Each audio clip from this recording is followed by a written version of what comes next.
Order. Urgent question, Andy MacDonald. Thank you, Mr. Speaker. To ask the Secretary of State for Transport to make a statement on the awarding of a contract to Seaborne Freight as part of its no-deal contingency planning.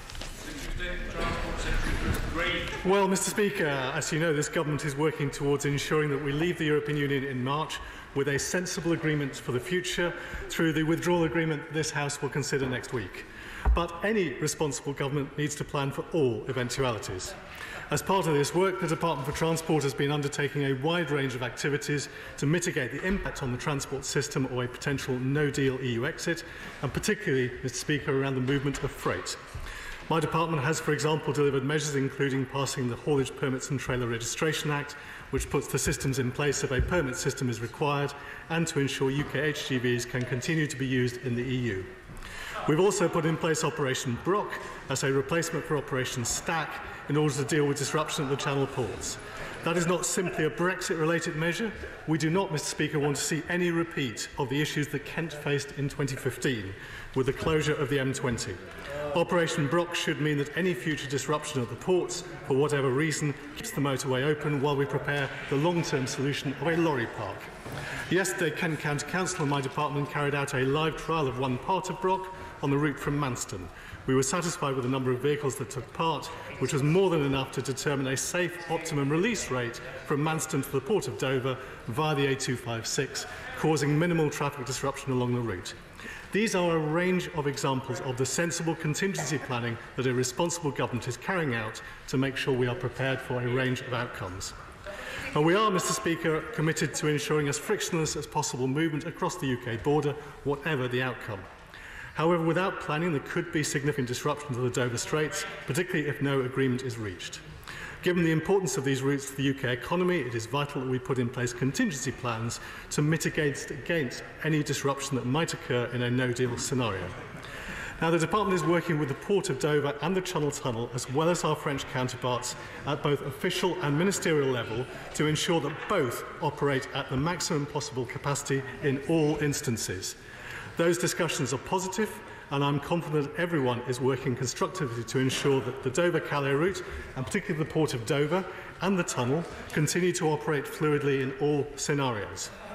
However, in order to ease any pressure on those routes, my department has completed a proper procurement exercise to secure some additional ferry capacity between the UK and the EU.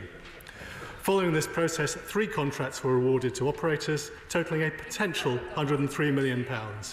Almost 90% of this was to 2 well-established operators, £46 million to Brittany Ferries and around £42 million to DFDS.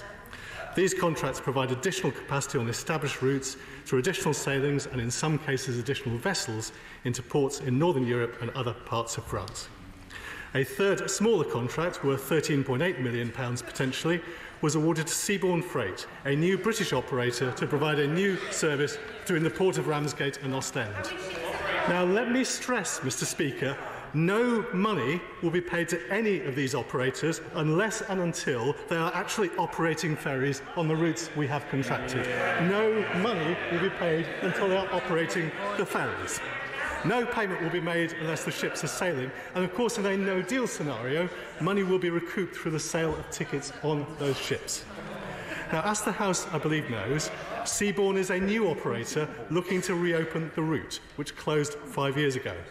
As a result of this, we ensured that its business and operational plans were assessed for the department by external advisors including Slaughter & May, Deloitte and Mott MacDonald. This included Seaborne's plans to charter vessels for service, as is common across many transport modes, including airlines and rail operators. We also conducted searches on the directors of Seaborne by a third party and found nothing that would prevent them from contracting with government. Now, Mr. Speaker, I make no apology for being willing to contract with a new British company, particularly one that has a large number of reputable institutional backers. We contracted with Seaborne Freight as the service they propose represents a sensible contingency in the event of disruption on other routes. Now, Mr. Speaker, I'm also pleased that this award supports the Port of Ramsgate, which operated as a commercial ferry port as recently as 2013 and has taken ro-ro services as recently as last year. I'm looking forward to seeing ferry services resume from this port. The infrastructure work to make that possible has already started, and it is one of the most visible and symbolic elements of how seriously my department is taking contingency planning for all Brexit eventualities. Andy MacDonald.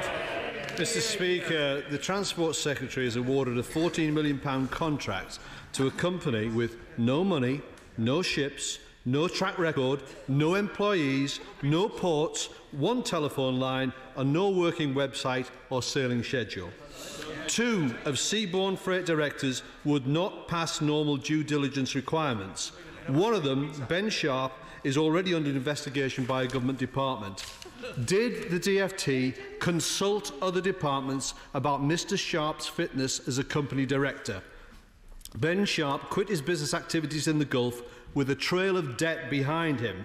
His company, Mercator, was merely a shell, finding vessels for security companies.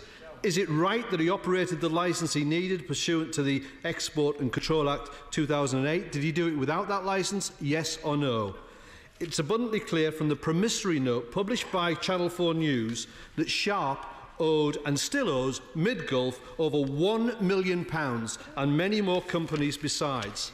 How is it that Deloitte, Slaughter and May, Mott MacDonald were instructed to restrict their due diligence examination to the face value of the presentation put to them by Seaborne? Why on earth had they been allowed to restrict their investigation to the present company and not the trading history of the individuals concerned, and in particular Ben Sharp? The Mayor of Ostend has made it very clear that Seaborne cannot berth at his port, and they have no bank guarantees and no contract with Ostend. They are without capital.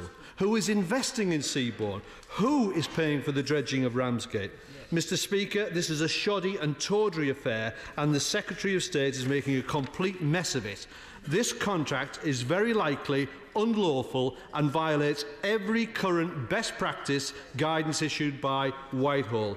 When will he realise that this country cannot continue to suffer the consequences of his gross incompetence? Why, Mr Speaker, is this calamitous Secretary of State still in post? Well, Mr Speaker, I'm not even going to address the idiocy that the party opposite, the Honourable Gentleman, has just come up with. He has made a number of allegations which I suggest he goes and makes elsewhere. I'm simply going to say this. This government has let a contract for which we will pay no money until and unless ferries are running. That is responsible stewardship of public money. Other matters, there are no reasons in the due diligence we have done to believe that any of those involved in this business are not fit to do business with government. And I say this again, we are not spending money unless these ferries operate. Yeah.